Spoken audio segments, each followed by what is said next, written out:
दुर्योधन ने मरने से पहले अधमरी हालत में श्री कृष्ण की ओर देखते हुए 3 उंगलियां दिखाकर इशारा किया था, जिसे देखते ही श्री कृष्ण ने दुर्योधन से इसका मतलब पूछा। इस पर दुर्योधन ने जवाब देते हुए कहा कि उसने कुरुक्षेत्र में 3 गलतियां की थी, जिसके कारण वो ये युद्ध हार गया। अगर ये गलतियां न करता तो वो जरूर जीत जाता। दुर्योधन ने अपनी पहली गलती बताते हुए कहा कि उसने स्वयं नारायण को न चुनते हुए उनकी नारायणी सेना को चुना, जबकि खुद श्री कृष्ण ने दुर्योधन को ये विकल्प दिया था। अगर दुर्योधन ने श्री कृष्ण को चुना होता तो उसकी जीत सुनिश्चित हो जाती, मगर उसने नारायण को न चुनते हुए उनकी नारायणी सेना को चुना।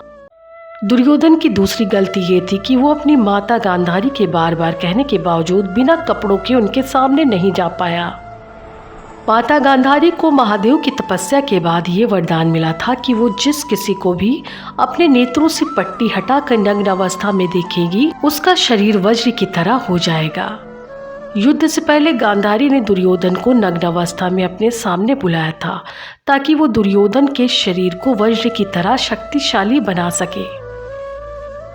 मगर जब भगवान श्री कृष्ण को इस बात का पता चला तो उन्होंने दुर्योधन से कहा कि ऐसे कैसे तुम अपनी माता के सामने नग्न अवस्था में जा सकते हो। इसके बाद दुर्योधन अपने शरीर पर केले के पत्ते लपेटकर अर्धनग्न अवस्था में माता गांधारी के सामने चले गए, जिसके चलते माता गांधारी की दृष्टि से दुर्योधन के शरीर का निचला भाग वज्र का नहीं हो सका। आखिरकार युद्ध में भीम ने दुर्योधन के शरीर के उसी हिस्से पर वार करके उसे मारा जिस हिस्से को उसने केले के पत्तों से ढका हुआ था, और माता गांधारी की दृष्टि उस जगह पर नहीं पड़ सकी थी।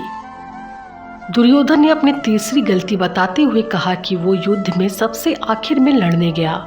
अगर वो पहले ही जाता तो कई बातों को समझ पाता और शायद उसके मित्रों और भाइयों की जान बच जाती। इस पर श्री कृष्ण ने दुर्योधन को कहा कि तुम्हारा लालच और तुम्हारे अहंकार की वजह से तुम्हें युद्ध में हार का सामना करना पड़ा। मरने से पहले हर इंसान को हर अच्छी और बुरी बातों का और अपनी गलतियों का एहसास होता है। ऐसा ही एहसास कुरुक्षेत्र के युद्ध में अपने आखिरी समय में दुर्योधन को हुआ। मरने से पहले श्री कृष्ण उनके सामने थे और दुर्योधन ने अपनी 3 उंगली दिखाते हुए उनकी ओर इशारा किया और अपनी गलतियों की व्याख्या किया।